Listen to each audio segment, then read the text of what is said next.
नमस्कार मंडळी, सर्वांना पहिल्या श्रावण सोमवारच्या खूप खूप शुभेच्छा. आहे काय दाखवते आहे असं तुम्हाला वाटत असेल तर नुकतीच मी गावावरून आली आहे. आईने असं भाजीचं दिलं आहे. परत इतका सारा पसारा झालेला होता, कपडे लावून घेतले होते मशीनला आणि एवढा सारा पसारा आवरून आज श्रावण सोमवारची सुरुवात करत आहे.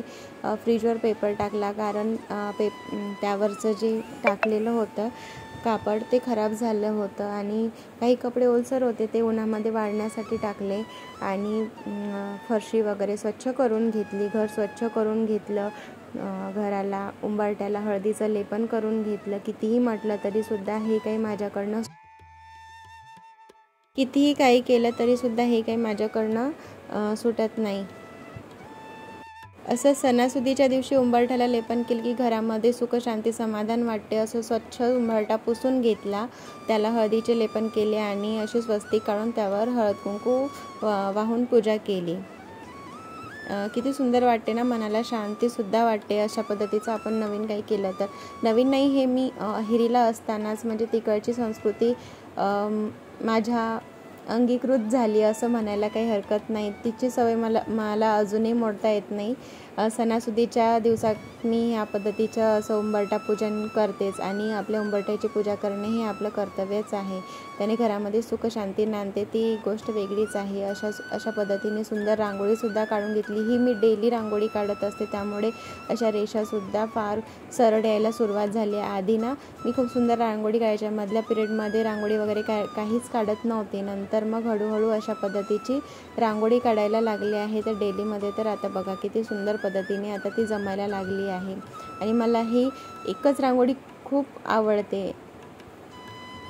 आज श्रावण महिन्याचा पहिला सोमवार, तसं या पूर्ण श्रावण महिन्यातच महत्त्व अगदी वेगळं आहे श्रावण सोमवाराचं. तरी सोमवार आला की आज कॅलेंडरमध्ये काय आहे बाबा, शिवमोठ तांदूळ आहे की शिवमोठ मूग आहे, ही पाहण्याची उत्सुकताच वेगळी असते. तसं मी आधी उपवास करत नव्हते, पण आजकाल त्याचं महत्त्व कळायला लागलं आहे. कोणतीही गोष्ट करताना जर त्याच्या मागचं शास्त्रीय कारण समजलं ना, तर ती गोष्ट जास्त मनापासून करतो आपण. तसंच काहीसं माझंही या श्रावण सोमवारच्या उपवासाच्या बाबतीत झालं आहे आणि आज माझा उपवास आहे. उपवासाला आम्ही काय म्हणतात त्याला, फळच खात असतो आणि मीठ वगैरे सेवन करत नाही. अशी सुंदर पद्धतीने तुळशीसमोरसुद्धा रांगोळी काढून झाली. फुलं आणायला गेले होते, मात्र मला थोडेच फुलं मिळाले होते कारण दुपारच झाली. ते सगळं काही करता घर सगळं काही स्वच्छ करता मला वेळच होऊन गेलेला. बघा कॅलेंडरमध्ये तांदूळ आहे आज. अशा पद्धतीने मला बेलाचे पान आमच्याकडे अशा पद्धतीचे मिळत असतात, यांनी मला आणून दिलेले. आज श्रावण सोमवार आहे, उपवासाचा दिवस आहे, तर प्रत्येक सुवासिनी स्त्रीने हातामध्ये काठीच्या बांगड्या हिरव्या रंगाच्या घालायलाच हवेत असं आग्रह मला वाटतो. सर्वांनीच घालायला हवे. तर अशा पद्धतीने संपूर्ण देवाची पूजा वगैरे करून घेतली आणि आपल्या शिवशंभो शंकरजींना मी स्थानबद्ध केले आणि अशा पद्धतीने एक बेलाचे पान 108 बेलाचे पान वाहून मी शिवशंभोना ते अर्पण केले. शिवशंभो ही एक शक्ती आहे जी आपल्या माणसाच्या स्वभावाची वेगवेगळी रूपं आपल्याला दाखवत असतात. कधी दयाळू, कधी उग्र, गरज पडली तर तांडव करणारा, तर कधी अगदी एक बेल पानाने शांत होणारा आहे. तर अशा या शिवशंभूला स्मरण करून आज त्याची मनोभावे पूजा आज आपण करत आहोत. तर मी सर्वप्रथम रांगोळी काढून घेतली आहे आणि त्यानंतर मग रांगोळीला हळद कुंकूसुद्धा वाहून घेतलेले आहे.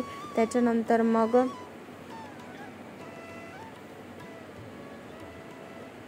जसं मला करता येईल तशा पद्धतीने मी पूजा करण्याचा प्रयत्न केला. भरपूर वर्षानंतर मी उपवास ठेवलेला. आधी मी भयंकर उपवास करायचे, म्हणजे पौर्णिमेचा उपवास असायचा, प्रत्येक गुरुवारचा उपवास असायचा, अधेमध्ये असे काही उपवास असायचे. तर आपले मराठी महिन्यानुसार सुवासिनी स्त्रियांना भरपूरच उपवास असतात, ते सर्वच उपवास मी करायचे. परंतु डिलिव्हरीनंतर माझ्याच्याने उपवास करणं शक्यच व्हायचं नाही. बाळाला फिटिंग वगैरे करायचं राहायचं, त्यामुळे मी उपवासच करत नव्हते. आता मला असं वाटत आहे की माझं आता वेटसुद्धा वाढत आहे, तर देवाच्या का कृपेने होईना आपण अशा पद्धतीचे उपवास केले तर आपलं थोडं प्रमाणामध्ये वेट लॉस पण होईल असं मला वाटतं.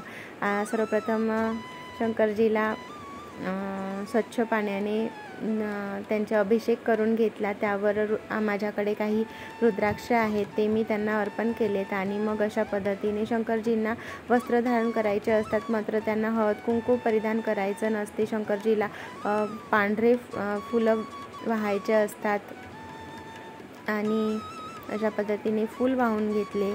आता सर्व देवांना सुद्धा मी फूल अर्पण करून घेतले होते आणि त्यानंतर मग आपला दिव्याचं प्रज्वलन केलं। अशा पद्धतीने मी संपूर्ण पूजा व्यवस्थितपणे तुमच्या समोर मांडते आहे।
श्रावण हा हिंदू धर्मियांसाठी सर्वात शुभ मानला जातो, कारण भक्ती मंडळ या महिन्यात भगवान शिवशंकरांची मोठ्या श्रद्धेने पूजा करतात, त्यांचा आशीर्वाद मिळवण्यासाठी उपवास करतात। या महिन्यातील इतर दिवसांच्या तुलनेत प्रत्येक सोमवार हा शुभ मानला गेला आहे, कारण हा भगवान शिवशंकराचा अत्यंत प्रिय असा दिवस आहे। त्यामुळेच असे मानले जाते की जे लोक सोमवारचा उपवास करतात त्यांना भगवान महादेव आणि देवी पार्वतीकडून विशेष आशीर्वाद मिळतो।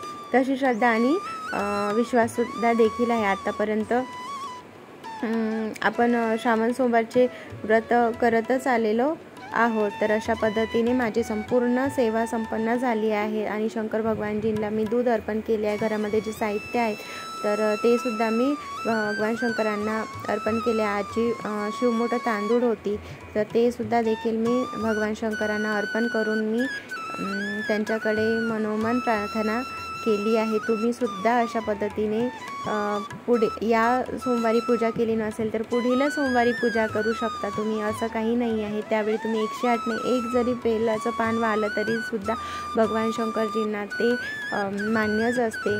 आणि अशा पद्धतीने मी आज देवाची पूजा करून घेतलेली आहे आणि तुम्हाला दाखवली आहे। जर तुम्हाला आजचा व्लॉग आवडला असेल तर नक्कीच चॅनलला सबस्क्राईब करा, बेल आयकॉनवर क्लिक करा, जेणेकरून नवनवीन व्हिडिओज तुमच्यापर्यंत येतील तर ते एकही मिस होणार नाही। आणि व्हिडिओ आवडल्यास व्हिडिओला लाईक करा आणि जास्तीत जास्त शेअर करण्याचा प्रयत्न करा, म्हणजे नवीन व्यक्तींनासुद्धा माहिती होणार की श्रावण महिन्याचे किती छान महत्त्व आहे। आणि पुढील नवीन माझ्या मैत्रिणींना माहिती पडणार की श्रावण महिन्यामध्ये अशा पद्धतीची पूजा करायची असते, प्रत्येक सुवासिनीने करायची असते, प्रत्येकाला माहिती नसते। तर अशा पद्धतीने तुम्ही देखील पूजा विधी सगळं काही व्यवस्थित पद्धतीने बघून करू शकता। माझ्याकडे हा स्टँड आहे, तर मी मग आता दिवसभरात मी नेहमीच म्हणजे रोजच हा कलश भरून ठेवते आणि शंकर भगवानजीच्या अंगावर पाणी सतत ओघळत असतं। तर अशा पद्धतीने माझी संपूर्ण पूजाविधी संपन्न झाली आहे। तुम्हाला आवडली असेल तर नक्कीच लाईक करा आणि आरतीसुद्धा देखील करून घेतली आहे। तर कसा वाटला हा व्लॉग मला कमेंट सेक्शनला नक्की कळवा। काही जर माझं चुकलं असेल, मी माझ्या पद्धतीने पूजा केली आहे, जर काही माझ्याकडनं काही राहून गेलं असेल तर तुम्हीसुद्धा मला कमेंट सेक्शनमध्ये सांगू शकता की ताई तुम्ही अशा पद्धतीने पूजा वगैरे करा, की तुमचे सजेशन्स मला सांगू शकता। तर आजपासून आपले असे श्रावण सोमवार हा इतका सुंदर दिवस मी निवडला आहे। आजपासून आपले डेली व्लॉग मी आणण्याचा प्रयत्न करते आहे। तर असेच तुम्ही माझ्या नवीन व्हिडिओला लाईक करा आणि बघत चला। धन्यवाद।